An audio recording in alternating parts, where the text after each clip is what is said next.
Jovem Pan Especial. Coronavírus. Bom dia, seja muito bem-vindo. Está começando o especial Jovem Pan Coronavírus. Aqui você acompanha uma cobertura completa da pandemia, porque a Jovem Pan não para. Eu sou Lívia Fernanda e vamos juntos até às 5 horas. A crise do coronavírus acelerou o avanço de novas tecnologias como ferramentas de auxílio ao trabalho. Hoje, vemos que é possível se adaptar, fazer home office, usar novos meios para ter produtividade e desenvolver um trabalho com resultados. Para falar sobre esse momento do mercado, a Jovem Pan conversou com a presidente da Associação Brasileira de Recursos Humanos do Rio de Janeiro, Lúcia Madeira, que detalhou o que as empresas estão fazendo para inovar e se adaptar à crise. Hoje é um dia de trabalho diferente de tudo que a gente já viveu, né? Está sendo uma experiência e uma transformação nas nossas vidas que acho que não tem retorno. Acho que nós vamos ter uma forma de trabalhar totalmente diferente. Nesse primeiro momento, nós estamos assim sofrendo com as consequências aí da paralisação de atividades, mas preservando as nossas vidas e as vidas, né, das pessoas que a gente quer bem, dos nossos colegas, das pessoas da cidade, mas, por outro lado, a gente viveu aí um momento de demissões forte. Eu acredito que ontem foi um dia muito representativo, que as empresas que não estão enxergando um futuro muito próximo, estavam com dificuldades de caixa, já fizeram muitas demissões no dia de ontem. Outras que estão reforçando o movimento de não demitir, de esperar uma segunda onda, tomaram algumas medidas aí como férias, suspensão de contrato, redução de jornada, mas apostando aí que a vida vai voltar ao normal e que a gente vai retomar as atividades. Então tá tudo acontecendo ao mesmo tempo. Paralelamente a isso, nós já vimos com a transformação digital. E esse momento em que a gente teve que usar muito isso na nossa atividade em casa, com certeza vai se refletir no que nós vamos vivenciar daqui para frente. Agora, dona Lúcia, a senhora falou justamente sobre esse processo, né? Isso pode até ser acelerado, mas muita gente ainda não tinha acesso a essas ferramentas, né? E com a implementação do home office, pode ter tido algum problema em relação a isso, né? A empresa pode ter pedido aos funcionários que aderissem ao home office, mas sem que eles tenham equipamentos para isso, sem que eles tenham acesso à internet, enfim, sem que tenham um espaço adequado também. Como fica isso? O funcionário pode se negar a fazer o home office, insistir em continuar indo à empresa, ou a empresa pode obrigar que o funcionário continue indo, mesmo com o risco de exposição ao vírus? O que é que dá para dizer em relação a isso, dona Lúcia? Olha, o teletrabalho é sempre por adesão, né? Você dá a opção do funcionário trabalhar nesse sistema. Mas é claro que é uma adesão em que ele não tem muito como fugir, né? Porque se ele disser não quero, mas ele não tem como trabalhar presencialmente, cria-se um impasse. Muitas empresas estão ajudando os seus profissionais a montarem uma infraestrutura, mas é claro que tem pessoas que não é só o equipamento, é a condição que vive, né? A casa com muitas pessoas, barulho, um ambiente pequeno, inadequado. Então, eu acredito que no futuro a gente vai caminhar para uma tendência talvez de ter polos mais próximo, né, às áreas de residência dos funcionários, aí talvez nas periferias, onde você tiver um maior volume de concentração das equipes, para ter uma opção como se fosse um coworking da própria empresa, um lugar onde as pessoas possam ir, se quiserem, para não precisar se locomover para um escritório no centro. E a gente vai rever toda a nossa questão de infraestrutura de cidade, né? Eu acho que nós percebemos que dá para viver de uma maneira melhor, sem precisar tanto trânsito, tanto engarrafamento, pessoas apertadas no transporte. A gente pode pensar em outro tipo de solução. Em tempos de coronavírus, o Centro Temporário de Acolhida fará uma ação para retirar pessoas com deficiência em situação de rua. Para explicar melhor esse projeto, o secretário municipal da Pessoa com Deficiência, Cid Torquato, conversou com a Jovem Pan.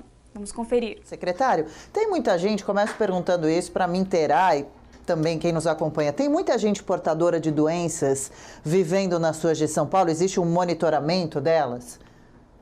Então, nós estamos justamente fazendo isso. O último censo das pessoas em situação de rua não apontou de forma correta o número de pessoas com deficiência, né? A gente está focando em pessoas com deficiência, não com outras patologias, mas com deficiências em situação de rua. Pensando um pouco especificamente nesse público, que são as pessoas com deficiência em situação de rua, um público muito específico, muito específico. Nós, a pedido do prefeito Bruno Covas, criamos esse centro especial, né, emergencial, para atender essa demanda e para conhecer melhor também esse munícipe e para poder atendê-lo melhor também. Então, não é só um centro de acolhida normal, esse centro de acolhida emergencial para pessoas com deficiência em situação de rua, ele presta serviços que nenhum outro centro de acolhida em São Paulo, de abrigamento, hoje em dia prestam. Então, é algo bastante especial, né, dentro desse momento que a gente vive. Sim. Com a gente aqui no nosso plantão especial, na nossa entrevista também, o repórter Marcelo Matos com uma pergunta para o senhor, secretário. Vamos lá.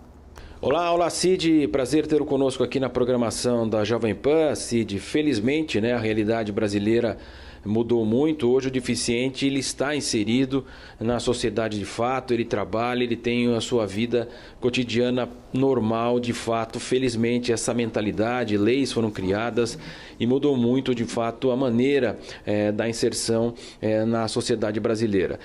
Mas essas pessoas dependem, claro, de uma ajuda e muitas vezes pública. Como está essa ajuda para levar essas pessoas, esse transporte, né?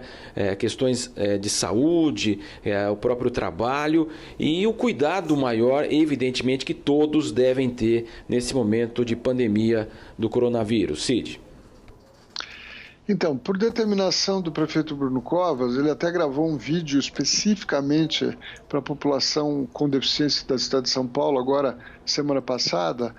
Nós temos empreendido várias ações visando mitigar o impacto dessa crise junto à população com deficiência. A gente sabe que a população com deficiência é o segmento mais vulnerável da sociedade, principalmente no cruzamento deficiência e pobreza. Então a gente gera, né, níveis de vulnerabilidade, assiste, entende, vê, né, na cidade de São Paulo, níveis de vulnerabilidade muito baixos. Nós estamos com diversas ações, não só esse centro emergencial para pessoas em situação de rua com deficiência, mas também outras ações voltadas à população com deficiência. Então, nós estamos reunindo uma lista de famílias com entes com deficiência em situação de vulnerabilidade para entrega de cestas básicas, kits de higiene. Esse é um trabalho muito importante, monitorando cerca de 30 entidades na cidade de São Paulo que trabalham com o abrigamento, o acolhimento de pessoas com deficiência, em geral abandonadas, que as famílias, né, deixam de lado. E são mais ou menos 30 centros que acolhem mais de 2.500 pessoas. Nós estamos em contato diário com elas, entendendo quais são as suas demandas e provendo os recursos que elas precisam. Nessa mesma linha, pensando nas entidades de pessoas com deficiência em geral, né, a gente sabe que muitas delas vivem de doações e as doações caíram tremendamente nesse período. Nós criamos uma linha de financiamento para projetos de até R$30 mil, exatamente para esta época do ano. Ou seja, nós estamos trabalhando em várias frentes. O prefeito Bruno Covas tem total sensibilidade quanto à vulnerabilidade da população com deficiência, e nós estamos trabalhando aí para buscar mitigar, né, o impacto dessa crise horrível que nós vivemos para essa população tão vulnerável. Rápida parada agora para você que nos acompanha pela rede Jovem Pan News, voltamos já já. Para você que nos assiste, seguimos aqui na nossa conversa com o secretário da Pessoa com Deficiência, Cid Torquato, secretário municipal de São Paulo. Secretário, quem nos assiste, inclusive, acompanhou aí algumas das imagens do trabalho nesse centro temporário de acolhida, né, que foi montado pela prefeitura aí para receber essas pessoas com deficiência. Eu queria que o senhor falasse exatamente sobre como funciona esse centro, né? Como as pessoas chegam até lá, há uma ação de assistentes sociais nas ruas que buscam as pessoas em situação de rua para levar até lá, ou eles mesmos procuram por esse espaço, e aí lá chegando ficam por quanto tempo? Enfim, como é que é esse trabalho, como é que a prefeitura tem feito isso? No primeiro momento, nós fizemos o seguinte, nós levamos as pessoas com deficiência que estavam em outros centros para este novo centro. É um centro que tem total acessibilidade, né, tem todos os recursos aí para acolher essas pessoas com dignidade.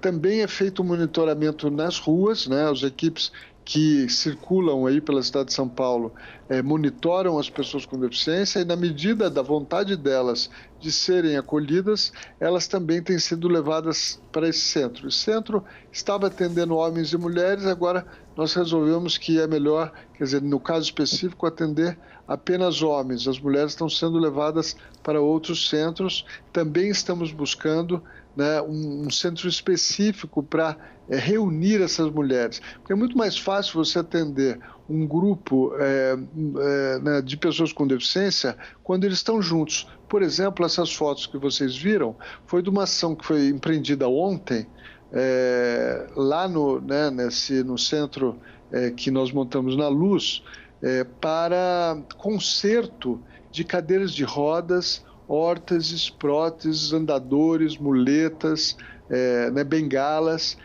Então, muitas das pessoas com deficiência, com deficiências físicas em situação de rua, usam esses equipamentos e muitos desses equipamentos estão quebrados ou precisam de reparos. Então, nós levamos nossa para-oficina móvel, que é uma van equipada que serve exatamente para esses fins. Ela, na verdade, quando ela não está fazendo esse trabalho, ela roda a cidade, vai para os bairros, principalmente junto aos CERs, que são os centros especializados em reabilitação. Nós temos mais de 30 centros em São Paulo.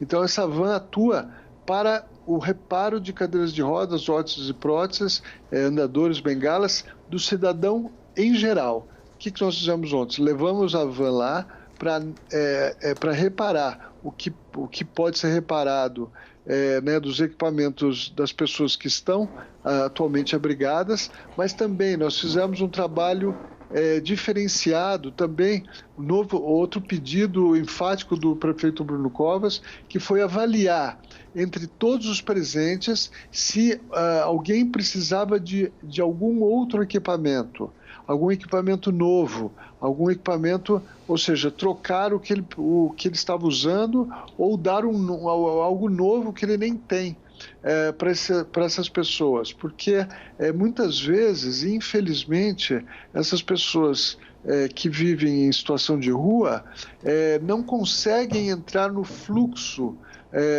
da saúde, né, e passar por consultas, avaliações, testes durante algum tempo para receber esse equipamento doado pelo SUS.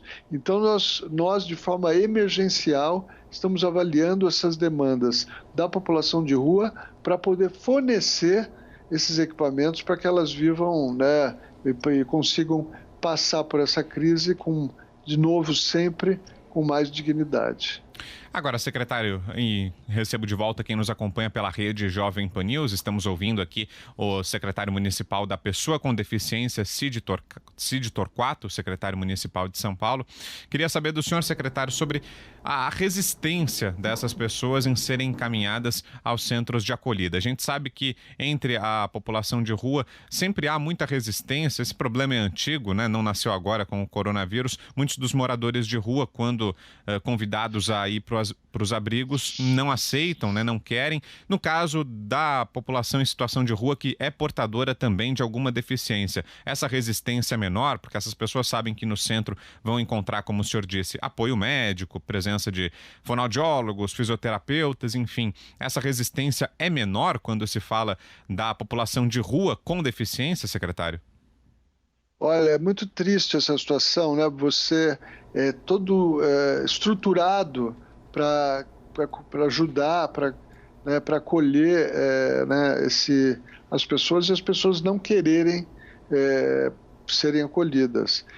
Isso a gente vive também no segmento da pessoa com deficiência, infelizmente. Então a gente sabe que por aí nas ruas de São Paulo tem muita gente com deficiência, não só deficiências físicas, deficiências auditivas, deficiência visual, muita deficiência intelectual que se confunde muitas vezes com os distúrbios mentais. Então esse é um trabalho árduo da assistência social, né, de buscar essas pessoas, conversar com essas pessoas, convencê-las a serem acolhidas para poderem receber um tratamento digno e o tratamento que elas precisam. Infelizmente, a gente sabe que não só ficando na rua, a pessoa não recebe alimentação e toda a assistência que precisa, mas também ela está muito mais sujeita à contaminação. Então, é algo que a gente está tentando vencer, né, com o aumento dos recursos de acolhimento, né, com o aumento do número de centros, com a melhora, inclusive, da qualidade da atenção. Isso, com relação à pessoa com deficiência, é flagrante, né? Os serviços que nós estamos oferecendo lá hoje são inéditos em qualquer centro, né? E são serviços que visam melhorar a qualidade de vida dessas pessoas, mas, de fato, infelizmente, a gente enfrenta essa resistência de muita gente. Marcelo Matos, mais uma pergunta, Matos. Cid, a Secretaria tem feito aqueles mutirões, né, destinados ao trabalho dos deficientes. Evidentemente que agora isso passou, mas como é que essa pessoa pode se inscrever, pode participar das atividades relacionadas, inclusive até uma tentativa de emprego nesse momento tão difícil econômico por qual todos nós passamos? Marcelo, excelente pergunta. Deixa eu só fazer uma correção, isso serve para todo mundo, inclusive, principalmente para quem está nos ouvindo. Hoje em dia, a nomenclatura aceita, oficial, inclusive pela ONU, é a nomenclatura de pessoa com deficiência. Então, quando a gente se refere a pessoas que têm alguma deficiência, elas são sempre pessoas com deficiência. Pessoa com deficiência auditiva, pessoa com deficiência visual, pessoa Nunca com deficiência portadora, física, então, secretário. Pessoa com deficiência intelectual. Não, só é um erro costumeiro e essa nomenclatura já mudou algumas vezes. Já mudou algumas vezes ao longo da história, então é normal que as pessoas se confundam. Eu estou aqui exatamente para suprir, né, essa demanda também e para dizer para vocês hoje em dia qual a nomenclatura mais correta. Mas a pergunta é excelente do Marcelo, porque o Contrato SP Pessoa com Deficiência é um dos principais programas da nossa secretaria, juntamente com a Secretaria de Desenvolvimento Econômico, né, e uma das joias da gestão Bruno Covas. Nós conseguimos, nesses anos, atender cerca de 15 mil pessoas, conseguindo empregar mais de 1.000 pessoas. Os processos são assim mesmo, muitos candidatos. Isso não se dá só na área da deficiência, isso se dá em qualquer processo, né, de candidatura, de vagas de emprego, né? Você tem sempre um número maior e o número que é atendido gira em torno de 10% a 15% no número de pessoas que consegue ser de fato empregada. Os mutirões sempre foram presenciais. O que nós estamos fazendo agora? Nós estamos tentando entender como a gente pode continuar ajudando, né, os dois segmentos, né, que é o segmento das pessoas que buscam emprego e o segmento das empresas que buscam empregados, a continuarem suas atividades, mesmo nós não podendo nos encontrar presencialmente. Estamos estudando ainda como fazer isso virtualmente, se é possível, né, se vai ter a mesma eficácia dos encontros presenciais. Mas, de qualquer jeito, para quem está nos ouvindo e tem deficiência e tem interesse em participar de um desses processos, por favor, nos procure, entre no site da Secretaria Municipal da Pessoa com Deficiência, né, veja os canais lá de contato, a gente tem vários canais por todas as redes sociais e faça contato com a gente e a gente informa aí pessoalmente dos próximos passos nessa questão tão importante que é o emprego. Certo. E, secretário, não dá para encerrar a nossa entrevista sem perguntar a relação das pessoas com deficiências e o coronavírus. Como anda essa preocupação de vocês que cuidam dessas pessoas, se preocupam com a Covid-19? Já tem algum caso entre os deficientes, as pessoas com deficiência, melhor dizendo, que vivem nas ruas de São Paulo? Nesse abrigo pode ser também perigoso a entrada de uma pessoa infectada. Você falava sobre a resistência dessas pessoas de repente, quererem usar máscaras e a dificuldade com as doações também nesses períodos. Seria bacana conseguir doações de máscaras, álcool em gel nesse período, não? Então, nós estamos com uma campanha específica, juntamente do Cidade Solidária, né, que está pensando na população como um todo, de forma transversal. Nós lançamos uma campanha específica para as pessoas com deficiência, né, famílias vulneráveis e principalmente as entidades de abrigamento e de acolhimento de pessoas com deficiência. Né, esse segmento é extremamente vulnerável.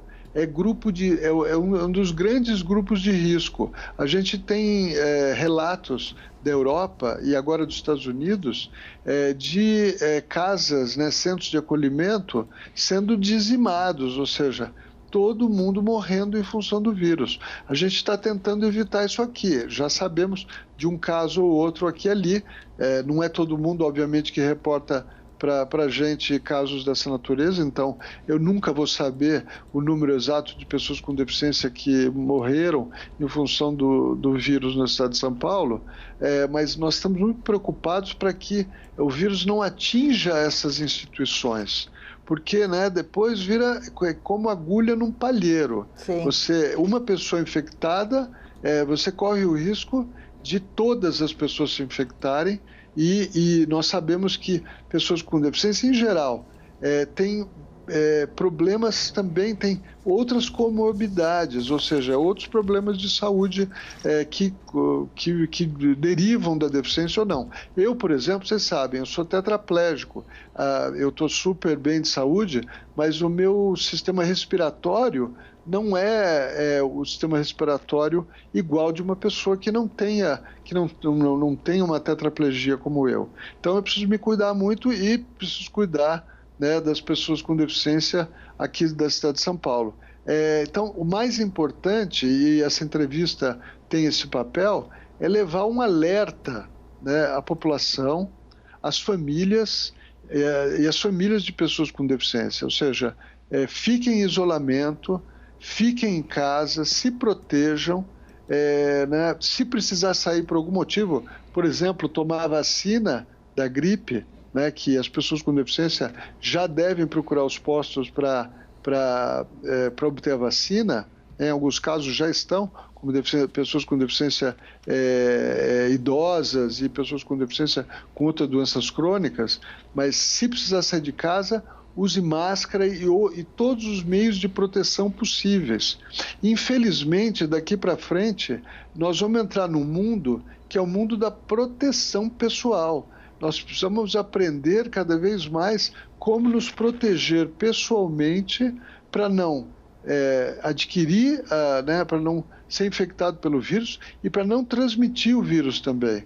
Então, o uso de máscara é fundamental. Eu, por exemplo, eu saio na rua quando eu preciso aí, né, nas questões de trabalho, visitar o próprio centro e tudo mais. Eu tenho saído de boné, tenho saído de óculos, né, quando eu pessoalmente, nesses casos, que eu vou entrar num centro desse ou numa casa de acolhimento, eu ainda coloco aquela máscara de acetato antes para me proteger. Então, quer dizer, as pessoas têm que se dar conta de que né, o futuro, pelo menos o futuro no curto prazo, vai ser definido pela nossa capacidade de nos protegermos e nos desinfectarmos.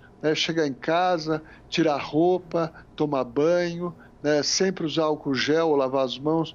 Então, esses são hábitos, costumes que nós, de fato, ainda não estamos acostumados, mas que vão ser fundamentais para não só nos protegermos do ponto de vista individual, mas também, né, garantirmos né, a proteção dos nossos entes queridos.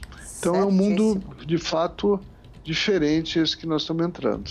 Com certeza. Muito obrigada. A gente conversou com o secretário municipal de São Paulo da pessoa com deficiência, secretário Cid Torquato. Parabéns pelo trabalho. Fica aqui o nosso desejo de que a acolhida receba cada vez mais o apoio que precisa, necessário. E boa sexta-feira, bom fim de semana. Microfone Jovem Pan sempre à disposição do senhor para quando precisar conversar mais com a gente e com a população. Olha, muito obrigado. Vocês têm um papel fundamental nesse processo como um todo, né? A imprensa é o grande veículo de comunicação e principalmente também entre o poder público e a população. Então, eu quero, mais do que nada, me colocar à disposição, não só de vocês, mas de todos que nos ouvem, né, da nossa população, dos nossos munícipes, para que se tiver algum problema, alguma dúvida, né, alguma questão, por favor, entre em contato. Eu até deixo aí meu e-mail pessoal, por favor. que é o cidtorquato@prefeitura.sp.gov.br. Deixo meu e-mail para quem quiser entrar em contato, tenha certeza que eu vou responder e dar a atenção que todo mundo merece. A Jovem Pan, mais uma vez, abriu espaço para os ouvintes e espectadores enviarem perguntas no quadro Tira Dúvidas. A doutora Adriane Bramante, advogada especialista em direito previdenciário, respondeu questões enviadas pelo Twitter e pelo WhatsApp a respeito do saque do auxílio emergencial. Vamos acompanhar. Já temos a primeira pergunta que chegou pelo WhatsApp. Vamos rodar. Olá, meu nome é Wesley, sou da cidade de Tupanci, Paraná. Queria saber se, caso você não consiga entrar no aplicativo, no decorrer do tempo, esse dinheiro pode sumir do aplicativo Caixa Tem e você não conseguir transferir esse dinheiro? Obrigado. Importante, não, né, Wesley, de jeito nenhum. Importante a pergunta dele. Não, o dinheiro fica lá depositado, ele nessa conta social da poupança, ele não vai sair de lá de forma alguma, pode ficar tranquilo, porque ele pode não ter conseguido retirar ou ter feito a transferência, mas não há nenhuma movimentação desse dinheiro, ele não tem uma data de validade, né? Claro que o ideal é que a pessoa receba nesse momento em que ele está sendo pago, porque é justamente para cobrir uma deficiência, uma vulnerabilidade nesse momento de pandemia. Mais uma pergunta. Mais uma. Vamos lá.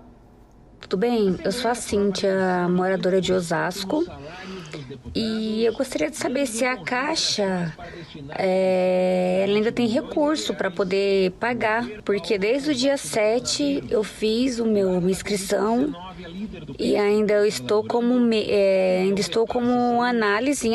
Ontem eles falaram que tinha dados inconclusivos, eu refiz de novo e continuo em análise. Eu sou MEI, eu preciso pagar minhas contas.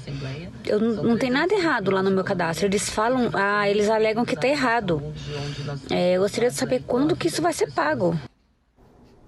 Cíntia, na verdade, assim, se você teve o resultado inconclusivo, provavelmente alguma coisa errada no cadastro, às vezes o nome da mãe, a data de nascimento tem alguma divergência, talvez até com o cadastro do CPF na Receita Federal. Então, é preciso que você, se resultou inconclusivo, como você disse que já fez um novo cadastro, espera então 5 dias novamente para que seja reanalisada a sua autodeclaração. E aí, se por acaso não gerar a avaliação positiva para você, então tem ali um link para você poder contestar essa negativa ou esse indeferimento do seu pedido. Mais um ouvinte, espectador, que mandou o vídeo para a gente, querendo tirar dúvida. Vamos lá, auxílio emergencial. Meu nome é Gláucia, eu sou de São Paulo e eu tenho MEI. Eu já tenho o cadastro aprovado, porém quando eu acesso o Caixa Tem, não me aparece a conta digital, eu não estou sabendo por onde receber, de que forma receber. Eu tenho uma conta pessoal, não consigo cadastrar essa conta pessoal Eu gostaria de saber como é que eu vou receber os R$600, por favor. Muito obrigada. Gláucia, obrigada pela sua pergunta. Você pode tentar receber pessoalmente na Caixa Econômica Federal, se por acaso você tiver problema. O ideal é que realmente não compareça à Caixa. O ideal desse programa é que a pessoa pague as contas pelo meio digital e evite ir pessoalmente nas agências da Caixa ou lotérica. Mas, tendo em vista que você não está conseguindo, quando tem uma conta pessoal, a orientação é que o dinheiro foi depositado nessa conta. Se você não conseguiu cadastrá-la, provavelmente não foi, então, para essa sua conta pessoal. E se está com problema na conta da Caixa Tem, então o ideal seria ou você ligar no 111 ou então ir pessoalmente na Caixa e tentar sacar o dinheiro que já está disponível, dependendo da data de nascimento aí, da sua data de nascimento, né? E só para completar a pergunta da Gláucia, então, qual que é a diferença, doutora, do cadastro de MEI para uma conta pessoal, como ela diferenciou agora? Na verdade, é a mesma conta, Vitor, porque assim, existem 3 grupos de cadastros. O cadastro do Bolsa Família, que então ele vai trocar o Bolsa Família pelo auxílio emergencial, aquele que tem cadastro no CadÚnico, e aquele que fez a autodeclaração na Caixa, ou nos aplicativos, né, da Caixa, pelo site ou pelos aplicativos.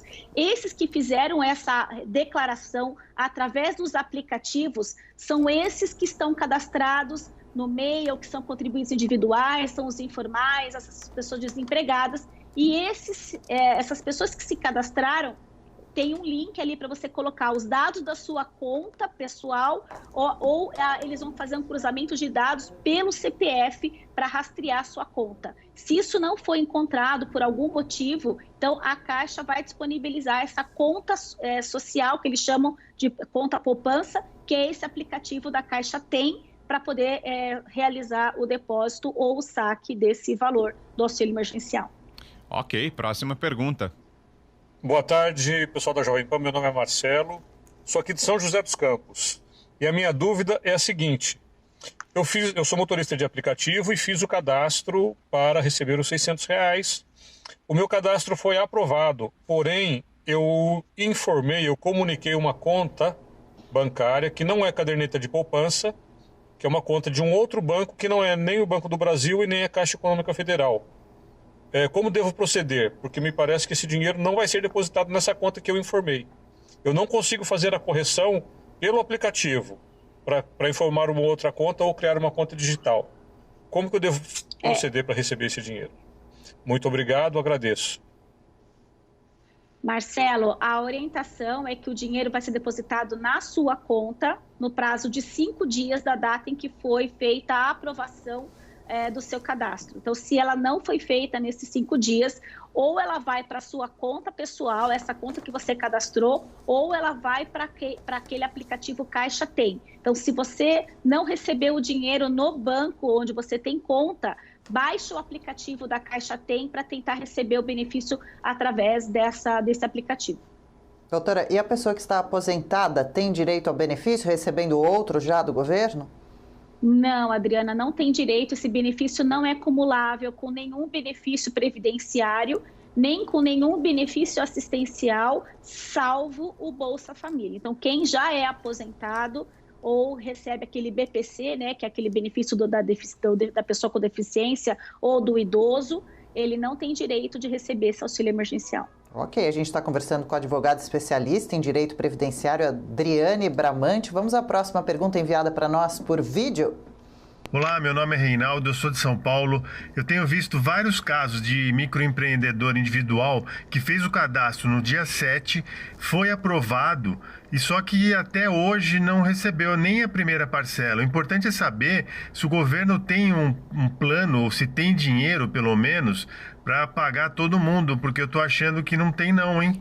E, inclusive, essa segunda parcela aí pode atrasar muito, porque muitos não receberam. Alguém tem esses números aí? Quem não recebeu a primeira parcela ainda? Se foi aprovado, por que não recebeu? O ideal, o prazo, na verdade, da primeira parcela começou a ser pago no dia 9 de abril, para aqueles já cadastrados no no CAD Único, os cadastrados ali no Bolsa Família, e quem foi cadastrado depois por essa autodeclaração, assim que aprovado o dinheiro, em 5 dias, isso está na lei, né, do auxílio emergencial, o valor deveria ter sido depositado. A segunda parcela, havia uma projeção de antecipar as parcelas, mas isso acabou não dando certo. Então, as parcelas, pelo que a gente tem visto, a segunda parcela realmente está atrasada. Ela era para ter sido começada a pagar dia 27, agora de abril, estão fazendo o pagamento, mas realmente está havendo um atraso no pagamento dessa segunda parcela. Em relação ao primeiro pagamento, já deveria ter sido pago, sim. Eu recomendo que você ou ligue no 111 ou vá pessoalmente até a Caixa para verificar qual é o problema em relação à parcela que deveria ter sido depositada. Começa na semana que vem o pagamento da segunda parcela, doutor, e só complementando a pergunta do Reinaldo, quem já recebeu a primeira, não teve nenhum problema, precisa de alguma forma reativar o cadastro ou fazer algum novo pedido para receber a segunda e a terceira ou não? Vai automaticamente? Não, é automaticamente. Uma vez aprovado o cadastro, todas as parcelas serão pagas automaticamente. É que quem recebe, Vitor, o Bolsa Família, por exemplo, o pagamento é feito normalmente, então não está sendo em atraso, porque ao invés de receber o Bolsa Família, ele vai receber no lugar o auxílio emergencial. Então depende desses 3 grupos de pessoas que terão direito a esse auxílio. Perfeito. Pelo nosso WhatsApp você continua participando, gravando vídeos, prefixo 11 9 31 17 0620. Próxima pergunta. Bom dia, meu nome é Leopoldina, eu sou de Vila Velha do Espírito Santo. Eu tenho 2 filhos, um de 14 e um de 18 anos. Sou autônoma, trabalho com festas e agora com a pandemia minha renda diminuiu 80%. Eu estava contando com esse dinheiro e aqui quando saiu o meu resultado, constou que já tinha uma pessoa da minha família recebendo, que seria o meu filho de 18 anos que não trabalha e não faz nada, ele estuda só. Então eu gostaria de saber como que eu faço para reverter isso, porque eu sou a provedora da casa, eu deveria estar recebendo e eu não recebi, foi negado o meu auxílio.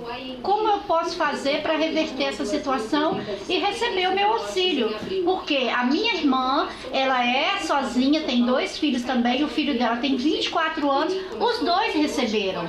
Ela e o filho dela que mora juntamente com ela na mesma casa. Como eu devo fazer para poder reaver isso e ter o meu dinheiro que eu tenho direito, porque quem é a provedora da casa sou eu, não é o meu filho. Leopoldina, você tem direito sim.